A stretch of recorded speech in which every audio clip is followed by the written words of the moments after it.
পবিত্র ঈদ উল ফিতরের আমেজ শেষ না হতেই সামনে চলে এসেছে ঈদ উল আজহার সুমহান বার্তা। ইতোমধ্যেই আসন্ন ঈদের দিনের সম্ভাব্য তারিখ নিয়ে শুরু হয়েছে জল্পনা কল্পনা। ইসলামী নিয়ম অনুসারে ঈদ উল আজহা পালিত হয় হিজরি বর্ষপঞ্জিকার জিলহজ মাসের 10 তারিখ। ঈদ উল ফিতর থেকে ঈদ উল আজহার মাঝে কম বেশি 2 মাস 10 দিনের ব্যবধান থাকে। যেহেতু হিজরি মাস চাঁদ দেখার উপর নির্ভরশীল, তাই জিলহজ মাসের চাঁদ উঠলেই কেবল ঈদ উল আজহার দিন তারিখ সুনির্দিষ্টভাবে জানা যাবে।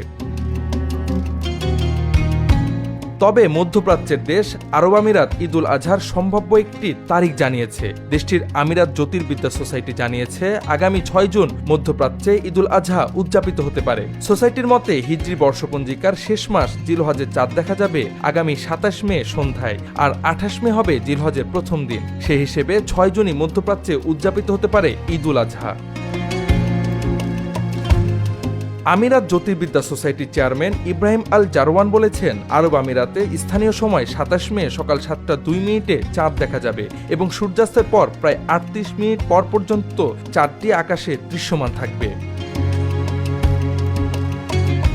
যদি জ্যোতির্বিদ্যার পূর্বাভাস সঠিক হয়, তাহলে 5 জুন বৃহস্পতিবার হবে আরাফাতের দিন।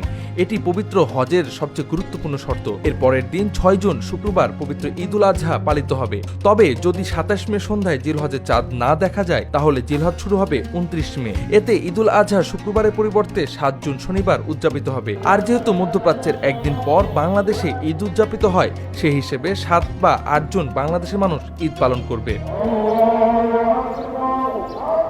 পবিত্র ঈদ উল আজহাকে কোরবানির ঈদ বা ত্যাগের উৎসব বলা হয়। আল্লাহর আদেশে হযরত ইব্রাহিম আলাইহিসসালামের পুত্রকে কুরবানি করার প্রস্তুতির ঘটনাকে স্মরণ করিয়ে দেয় এই দিনটি। পুত্রকে কোরবানি করা ছিল হযরত ইব্রাহিম আলাইহিসসালামের বিশ্বাসের এক কঠিন পরীক্ষা, যা পরবর্তীতে আল্লাহর নির্দেশে একটি পশু কুরবানির মাধ্যমে সম্পন্ন হয়। জাওয়াদ আহমদ, সময়ের আলো।